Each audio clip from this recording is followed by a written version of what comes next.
बिस्मिल्लाहिर्रहमानिर्रहीम। आज हम class 10th physics first chapter का जो टॉपिक है सिंपल पेंडुलम उसको डिस्कस करेंगे। सिंपल पेंडुलम जो है वो फर्स्ट ईयर में भी है और इससे आप लोगों के एग्ज़ाम में भी क्वेश्चन आ सकते हैं और बाकी जो टेस्ट है उसमें भी इससे क्वेश्चन आ सकते हैं। बड़ा इंपॉर्टेंट टॉपिक है। सिंपल पेंडुलम क्या है, याद रखिए सिंपल पेंडुलम एक सिस्टम है, system which perform simple harmonic motion। ये एक सिस्टम है जो क्या करता है, सिंपल हार्मोनिक मोशन को परफॉर्म करता है। इसमें बेसिकली होता क्या है, देखिए इसमें आपके पास एक स्ट्रिंग होता है, ठीक है। ये आपके पास एक स्ट्रिंग है और ये आपके पास क्या है, एक मास है। देखिए दिस इज अ स्ट्रिंग, ठीक है। This is a mass Bob, ठीक है। दिस इज बॉब, ये मास है। दिस इज अ स्ट्रिंग और सिंपल पेंडुलम क्या करेगी, जो सिंपल हार्मोनिक मोशन है उस मोशन को ये परफॉर्म करेगी। कल भी मैंने आप लोगों को बताया था कि सिंपल हार्मोनिक मोशन जो है उसके बेसिकली 4 कंडीशंस हैं। एक के acceleration is directly proportional to displacement always directly toward the mean position. दूसरा कि restoring force is directly proportional to displacement always directly toward the mean position. और तीसरा कि energy throughout the motion will be conserved. And चौथा कि the motion will be along a straight path, ठीक है। अब अगर ये 4 कंडीशंस इस सिंपल पेंडुलम ने सेटिस्फाइड किए हैं तो इसका मतलब ये आपके पास क्या है, सिंपल हार्मोनिक मोशन है, स्ट्रिंग। ये जो स्ट्रिंग है इसमें भी कुछ खूबियां होनी चाहिए। एक, ये इनएक्सटेंसिबल होना चाहिए, इनएक्सटेंसिबल। इनएक्सटेंसिबल का मतलब क्या है कि which cannot be extended, which cannot be extended, which cannot be extended, जो कि मतलब इसमें लचक ना हो। ऐसा ना हो कि ये जो स्ट्रिंग है इसमें लचक हो, क्या हो, लचक। लचक का मतलब क्या है, लचक का मतलब क्या है कि ये जो है कभी नीचे जाए और कभी किधर जाए, ऊपर। अच्छा, ये जो स्ट्रिंग है ये इनएक्सटेंसिबल होनी चाहिए, ठीक है। और दूसरी चीज इसमें ये वेटलेस होनी चाहिए। ये जो स्ट्रिंग है ये वेटलेस होनी चाहिए।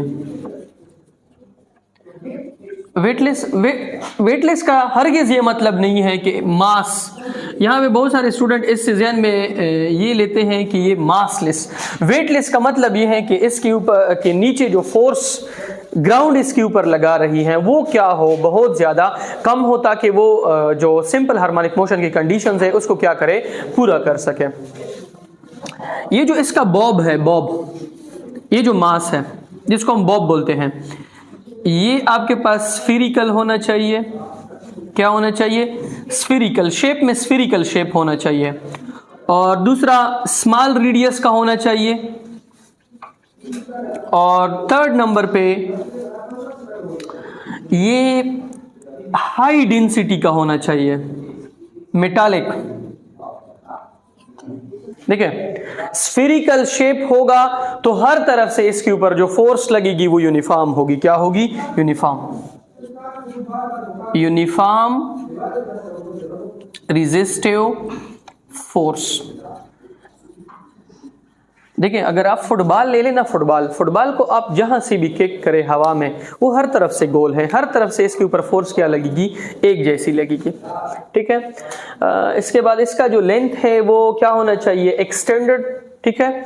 अच्छा, एक और चीज जो ये ऊपर जिसके साथ ये कनेक्ट है, ठीक है,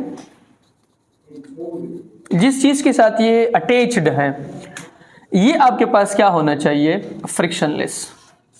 जो सपोर्ट है जिसके साथ हमने इसको कनेक्ट किया है ये आपके पास किस तरह होना चाहिए, फ्रिक्शनलेस होना चाहिए। किस तरह होना चाहिए, फ्रिक्शनलेस। अब आप मुझे कहेंगे कि सर ये जो सारी चीज़ें हैं ये तो हमारे साथ जो पेंडुलम होती हैं उसमें तो इसमें इससे मेजॉरिटी चीज़ें नहीं होती हैं, तो ये जो सिंपल हार्मोनिक मोशन है ये रियल केस में इस तरह पॉसिबल नहीं है। मैंने जो ये सारी चीज़ें यहाँ पे लिखी है ये आपके पास आइडियल है। क्या है? Ideal. This pendulum is ideal. ये पेंडुलम आपके पास कौन सी पेंडुलम होगी? आइडियल पेंडुलम होगी। ठीक है। अच्छा, अब हम किस तरह इसको डिफाइन करेंगे कि सिंपल पेंडुलम क्या है? A system which perform simple harmonic motion and consist of heavy spherical metallic bob, inextensible weightless string and frictionless support. Simple pendulum क्या है? A system consists of weightless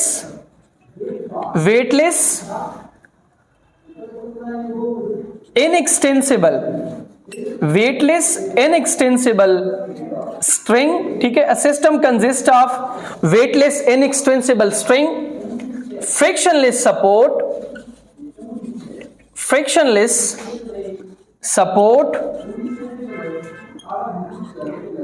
heavy spherical metallic bob, small radius, and perform simple harmonic motion।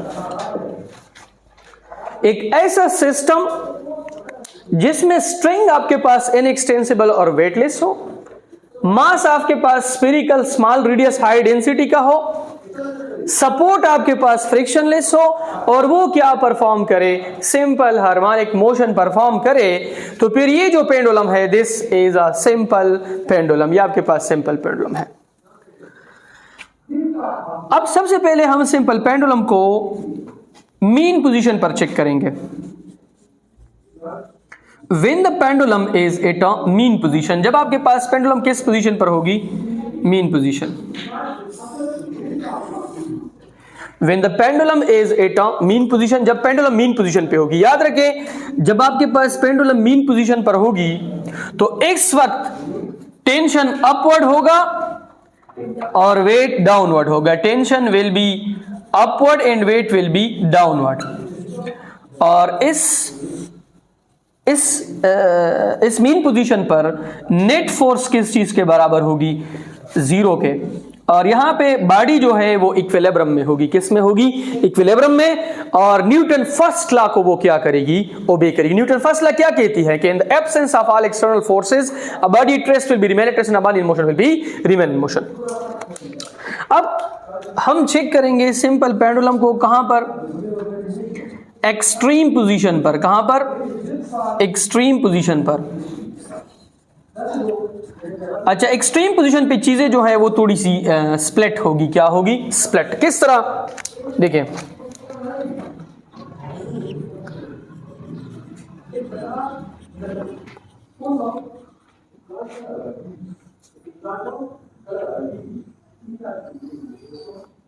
देखें, extreme position की situation क्या है?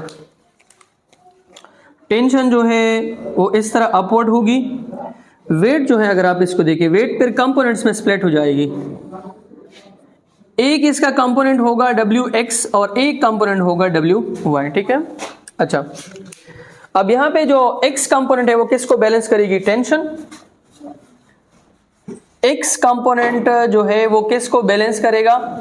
Tension को। देखिए ये tension है, ये आपके पास x कंपोनेंट है। तो tension is equal to Wx is equal to mg cos theta. Tension is equal to Wx is equal to mg cos theta. ठीक है। अच्छा, अब ये आपके पास है Wy। Wy जो है वो किसको बैलेंस करेगी? इसी डायरेक्शन में आपके पास कौन सी फोर्स है? Restoring force. तो जो y कंपोनेंट है, y कंपोनेंट, दो कंपोनेंट्स। देखिए आपने क्लास 9 में एक टॉपिक पढ़ा होगा, रिजोल्यूशन ऑफ वेक्टर्स। उसमें क्या था कि आप एक फोर्स लेते थे, फिर उसको कंपोनेंट्स में स्प्लिट करते थे, एफ ऑफ वाई और एफ ऑफ एक्स, और यहां पे इसका क्या बनता था, थीटा बनता था। यही सेम केस यहां पर है। जब हम इसको एक्सट्रीम पोजीशन के ऊपर लेके जाते हैं तो ये स्प्लिट होती है डब्ल्यू एक्स और डब्ल्यू वाई में। डब्ल्यू एक्स इसका बैलेंस कर लेता है टेंशन, ठीक है, एम जी कॉस थीटा, ये टेंशन बैलेंस कर लेता है, और वाई जो है ये आपके पास रिस्टोरिंग फोर्स की डायरेक्शन में होता है डब्ल्यू वाई। और आपको पता है कि रिस्टोरिंग फोर्स जो है, restoring force M G sine theta is equal to M A, ये और ये आपस में cancel, A is equal to G sine of theta, A is equal to G sine of theta, ठीक था। अच्छा, अब अगर आप यहां से थीटा निकाल ले, थीटा थीटा किस तरह निकाल, वो मैंने जो एक बात आप लोगों को कही थी कल, वो क्या थी कि the motion will B long a straight path. नहीं आ रहा है? अच्छा, motion will B long a straight path. वो कल मैंने आपको यही कहा था कि अगर मैं इस पेंडुलम को थोड़ा सा ओपन कर लूं तो ये जो x है वो क्या आएगा, स्ट्रेट आएगा। ये आपके पास L है, और फिर यही थीटा जो है हम यहां से इजीली क्या कर सकते हैं, निकाल सकते हैं। अगर मैं पेंडुलम को इतना ओपन कर लूं तो ये आपके पास कर्व उड़ाएगा और यहां से आप थीटा नहीं निकाल सकते हैं। अब ये आप क्या करें, दिस इज योर परपेंडिकुलर, ठीक है, दिस इज योर हाइपोटेन्यूज, तो सम साइन थीटा बराबर है किसके, perpendicular divide by hypotenuse. Perpendicular कौन है, x है, और हाइपोटेन्यूज कौन है, L है। तो यहां पे पुट कर ले, a is equal to g into x divide by L, और a is equal to g divide by L, दोनों कांस्टेंट है, g ग्रेविटी है, L लेंथ है, तो g डिवाइड बाय L ये कांस्टेंट है।